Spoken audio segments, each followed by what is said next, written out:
I once knew a nigga whose real name was William. His primary concern was making $1 million, being the illest hustler that the world ever seen. He used to fuck movie stars and sniff coke in his dreams. A corrupted young mind at the age of 13. Nigga never had a father and his mom was a fiend. She put the pipe down, but for every year she was sober, her son's heart simultaneously grew colder. He started hanging out, selling bags in the project, checking the young chicks looking for hit and run prospects. He was fascinated by material objects, but he understood money never bought respect. He built a reputation cause he could hustle and steal, but got locked once and didn't hesitate to squeal. So criminals he chilled with didn't think he was real. You see, me and niggas like this have never been equal. I don't project my insecurities on other people. He feeded for props like addicts with pipes and needles, and so he felt he had to prove to everyone he was evil. A feeble-minded young man with infinite potential, the product of a ghetto-bred capitalistic mental.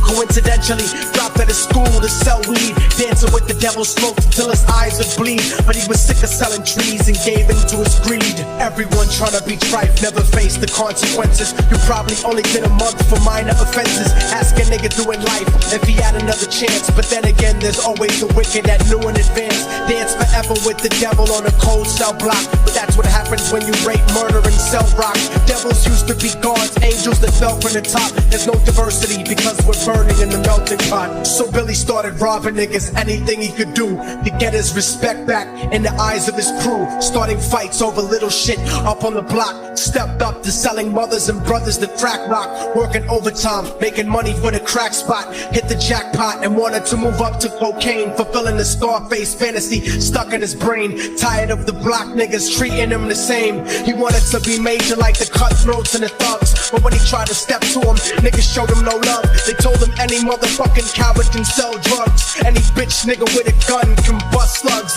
Any nigga with a red shirt can front like a blood.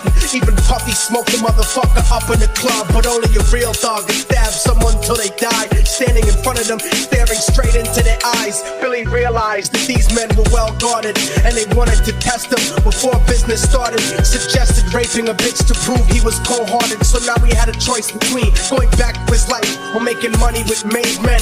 Up in the sight, his dreams about cars and ice made him agree a hardcore nigga is all he ever wanted to be. And so he met him Friday night at 2:45. Everyone trying to be trife never faced the consequences. You probably only did a month for minor offenses. Ask a nigga doing life if he had another chance, but then again there's always the wicked that knew in advance. Dance forever with the devil on a cold cell block, but that's what happens when you rape, murder, and sell rock. Devils used to be gods, angels that fell from the top. There's no diversity because we're burning in the melting pot. They drove around the project slow while it was raining, smoking blunts, drinking and joking for entertainment, until they saw a woman on the street walking alone, 3 in the morning, coming back from work on her way home. Until they quietly got out the car and followed her, walking through the projects. The darkness swallowed her. They wrapped their shirt around their head and knocked her onto the floor. This is it, kid, now you got your chance to be raw. So Billy yoked her up and grabbed the chick by the hair and dragged her into a lobby that had nobody there. She struggled hard, but they forced her to go up the stairs. They got to the roof and then held her down on the ground, screaming, "Shut the fuck up and stop moving around." The shirt covered her face, but she screamed and clawed. So Billy stomped on the bitch till he broke in her jaw. Them dirty bastards knew exactly what they were doing. They kicked her until they cracked her ribs and she stopped moving. Blood leaking through the cloth, she cried silently, and then they all proceeded to rape her violently. Billy was made to go first, but each of them took a turn, ripping her up and choking her until her throat burned. A broken jaw mumbled for God, but they weren't concerned. When they were done and she was lying bloody, broken and bruised, one of them niggas pulled out a brand new 22. They told him that she was a witness for what she'd gone through, and if he killed her, he was guaranteed a spot in the crew. He thought about it for a minute, she was practically dead, and so he leaned over and put the gun right to her head. Right before he pulled the trigger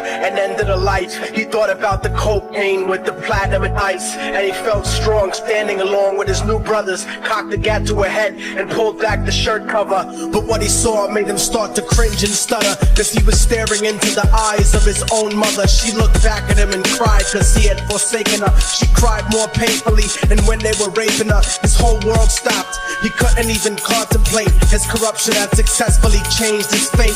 And he remembered how his mom used to come home late, working hard for nothing, cause now what was he worth? He turned away from the woman that had once given him birth, and crying out to the sky cause he was lonely and scared. But only the devil responded cause God wasn't there.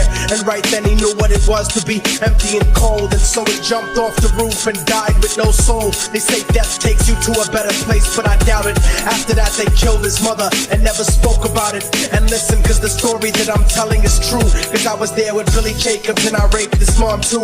And now the devil follows me everywhere that I go. In fact, I'm sure he's standing among one of you at my shows. In every street cipher listening to Little Thug's flow. You could be standing right next to you and you wouldn't know. The devil grows inside the hearts of the selfish and wicked. White, brown, yellow, and black color is not restricted. You have a self-destructive destiny when you're inflicted, and you'll be one of God's children that fell from the top. There's no diversity because we're burning in the melting pot. So when the devil wants to dance with you, you better say never, because a dance with the devil might last you forever.